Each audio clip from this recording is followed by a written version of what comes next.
Hello there. My name is Noah. Many people know me for the story of taking two of every kind of animal on a great big boat I built when God flooded the earth. Now, it always seems to surprise me, however, when people talk to me about my story, and they seem to think that I did all this just for the fun of it. This was not some sort of pleasure cruise I was going on. I did this because God asked me to, because God wanted to use me to save a part of His creation. I suppose I should explain a little bit about the world I grew up in. It was terrible. It was a living nightmare. Everybody in the world had turned their backs on God. They refused to listen to Him. And because of that, our world was in chaos. God looked down on it and said, "I'm sorry I ever made humans in the first place." So He decided it was time to start over. He would wipe them out and start the world again. But when God looked over the world, He did find that not everyone had turned their backs on Him. One family remained that listened and obeyed Him. My family. Me, my wife, my three sons, and their wives. We still listened to God. We still obeyed Him. And God wasn't willing that we should get hurt when all the rest were punished. And so He came to me, and He told me to build the ark. He gave me the exact plans for how this was to be done, too. Every last detail was planned out. So, I was a bit of an old man even then, but my mind still worked, and I had knowledge of boat building from my younger days. So I got my family together, we left our farm work for a time, and began work on the boat. It took us quite a while to finish the work, and after a while, people started to take notice about the boat we were building. And this wasn't just some small little thing either. This was as big as some cruise ships are nowadays. 3 decks, not counting the top deck.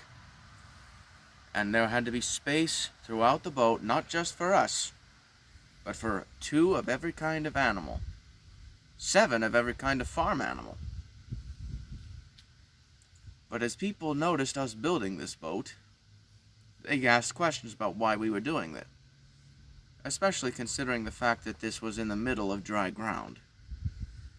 And when we told them that God had told us to build this boat because that He was going to send a flood over the entire world, they laughed in our faces. I know there were some hooligans out there that even tried to stop our work. Not that it ever really ended up well for them. Something always seemed to happen that got in their way of trying to get in our way. Just God looking out for us. But eventually, and after quite a long amount of time, the boat was built. And then God sent all those animals. And as they arrived, we got them on board, made sure that all our supplies were ready. Finally, every last kind of animal was on the ship. But one problem remained: closing the door to the ark. That door was so big, it was probably going to take all 8 of us in order to shut it, even if we could manage it. And I had serious doubts that we could. But no sooner had we finished the work that God had set for us, when He Himself shut the door. Imagine the surprise on our faces we felt when we saw that door starting to shut all on its own. It kind of caught everybody outside of the ark looking at it by surprise as well. Especially when the rain started right after the door closed. My family and I huddled together in our living quarters on the boat and prayed as the rains came down. the worst storm in history had just begun. And not only that, but enough rain was coming down out of the sky that many underground springs and other bodies of water under the earth, they overflowed as well and started bursting up out of the ground. It wasn't long before rain and water coming from both ends flooded the whole world. 40 days and 40 nights this all took place. Can you imagine being in a storm at sea for a month? Because that's what we had to deal with. I still get seasick thinking about it. And then finally, it stopped. I remember we celebrated like there would be no tomorrow when the rains finally stopped. But our trip wasn't over, not by a long shot. That's another thing that people seem to think about our trip that always surprises me. They seem to think that once the rain stopped, it was only a few days before the ark came to rest. Oh no. We were on the ark for close to a year before the rains actually started going down. We were starting to wonder if we would ever see dry land ever again. Eventually, I sent a bird out to look for dry land, a raven. But it came back. It found nothing. So I waited a little longer. And then I sent out a dove. It was gone for a while and I was starting to worry. But then it came back too.